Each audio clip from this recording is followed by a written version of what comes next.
আসসালামু আলাইকুম। সকলে কেমন আছেন? আশা করি ভালো আছেন। আমি সব সময়ের জন্য আপনাদেরকে যতটুকু পারি আমার নিজের থেকে ভালো পরামর্শ দেওয়ার চেষ্টা করি। আজকের পরামর্শ হলো এটা, আপনি যদি সৌদি আরবে বেকার বসে থাকেন তাহলে ভিডিওটা আপনার জন্য।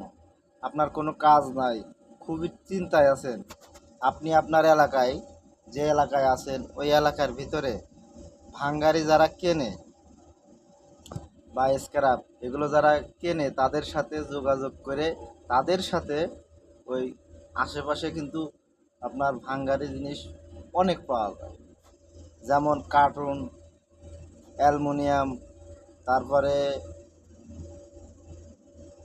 লোহা, ঠিক আছে। এগুলো যদি আপনি জোগাড় করে বিক্রি করেন কমসে কম আপনার ভালো মতো দিন চলে যাবে, যতদিন আপনি একটা কোনো কাজের ব্যবস্থা না করতে পারেন। রুমের ভিতরে বসে থেকে কোনো লাভ নাই। আপনি সৌদি আরবের মাটিতে যে দিনকেই পাড়া দিয়েছেন তারপর থেকে ওই দিন থেকে কিন্তু আপনার নিজের সমস্ত খরচ নিজের উপরে উঠে যায়, ঠিক আছে। একটা চিন্তা, অতিরিক্ত টেনশন হয়ে যায়। আমি বলবো না যে একেবারে দিয়ে লেগে মানে একবারে এই সাইডেই পড়ে যান, না। আপনি একটা কাজ কাজ যতদিন না হয় ততদিন আপনি নিজের একটা খরচ আছে, এই খরচটা ওঠানোর জন্য এই কাজগুলো করতে পারেন। কারণ আমি বলি, এই যে কার্টুন আপনি যদি ঘন্টা খানিকও যদি কুড়ান না, বিভিন্ন বাকালার পাশে যেই বলদ দেওয়ার ড্রামগুলো থাকে এখান থেকে যদি আপনি এগুলো কুড়ান, প্রতিদিন কমসে কম কার্টুন 50 থেকে 100 কেজি কার্টুন অনায়াসে কুড়িয়ে নিতে পারবেন, যা 50 পয়সা থেকে 1 রিয়াল পর্যন্ত কিলো হয়ে থাকে, বা 80 আলালা এমন। আর হাদিত আছে 1 টাকা 1.5 টাকা কিলো। অ্যালুমিনিয়াম আছে 6 থেকে 7 টাকা কিলো। অ্যালুমিনিয়ামের যেই স্পিরিট ক্যান ম্যান আছে এইগুলো, আর যারা এগুলো কেনে তাদের সাথে যোগাযোগ করে টুকিটাকি মানে যে দিনের খাবারের খরচটা কোনো মতে বের করেন, হতাশা হওয়া লাগবে না, ঠিক আছে।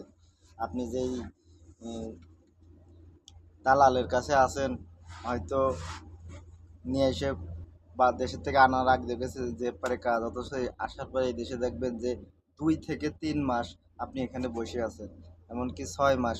এমনও আছে এয়ারপোর্ট থেকে দালালে রিসিভ করে না, এরকম অহরহর ঘটনা আছে, ঠিক আছে। রুমে নিয়ে যায়, রুমে নিয়ে যে মনে করেন যে কাজ আজ না কাল, আজ না কাল, এভাবে কিন্তু অহরহর ঘটনা। আমি যেই দালাল দিয়ে আইছি, আমি নিজে যেই দালাল দিয়ে আইছি, হয়তো আল্লাহ আমার নসিবটা ভালো রাখছিল, এই কারণে 7-8 দিনের মাথায় আমি কাজ পাইছি, ঠিক আছে। আর এখান থেকে কাজটা অনেক পরিশ্রমের হলেও আমি আর দালালের রুমে যাই নাই, ঠিক আছে। কারণ যায়নি কেন, কারণ দালালের রুমে যে লাউ ঘন্ট করে একদিন পাকায় 7 দিন খাওয়ায়, ঠিক আছে। তাও তরকারি রান্নার যে বিচ্ছিরি রান্না, আপনি একবার যদি মুখে নেন তা দ্বিতীয়বার আর মুখে নেবেন না। যান বাঁচানোর জন্য মানুষ খায় না। তাই সকলকে আমি এই পরামর্শ দেব যে যে যেভাবে আসেন না কেন, বাংলাদেশ থেকে যতই কন্ট্রাক্ট করে আসেন, এই যে এজেন্সির কাছ থেকে যত রকমের কন্ট্রাক্ট করে আসেন না, যাই করে আসেন না কেন, এই দেশে আসলে ওই কন্ট্রাক্টের কোনো মূল্য থাকে না, ঠিক আছে। আর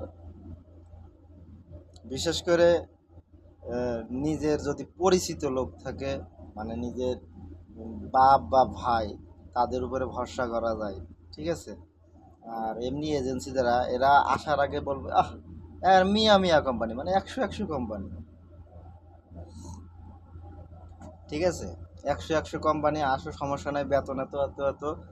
সৌদি আরবে বেশিরভাগ কোম্পানিতে ডাইরেক্ট যদি কোম্পানিতে আসা হয় 1000 থেকে 1200 রিয়াল পর্যন্ত বেতন, 8 ঘন্টা ডিউটি।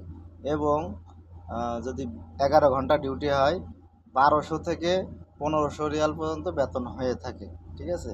আর এর উপরে যেই কম বেতন যেগুলো ধরে, এটা 100-র মধ্যে 2% কোম্পানি এরকম, মানে 1500-র উপরে স্যালারি ধরে থাকে, মানে একেবারে ভালো ভালো কোম্পানি।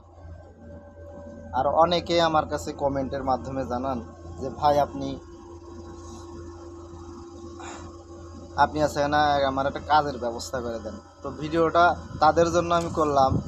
ভাই আমি কোনো কাজ দেই না, আমি একজন সাধারণ মানুষ। আর আমি চাই না আপনারে মিথ্যা কোনো কথা বলে কাজ দেওয়ার নাম করে আপনারে ঘুরবো বা আশা দেবো, আমি এমন কিছু না। আমি জাস্ট ভিডিও বানাই, ভিডিও বানিয়ে আমার এলাকার ভিতরে যে ভিডিওগুলো আমি বানাই এই মানে আছে, মানে কি কি আছে, মিল ফ্যাক্টরি যা আছে এগুলো ভিডিওর মাধ্যমে তুলে ধরি। তো সকলে ভালো থাকবেন, আসসালামু আলাইকুম। আর যদি ভিডিওটা ভালো লেগে থাকে অবশ্যই সাবস্ক্রাইব করে সাথে থাকবেন পরবর্তী আরও ভালো ভালো ভিডিও পাওয়ার জন্য।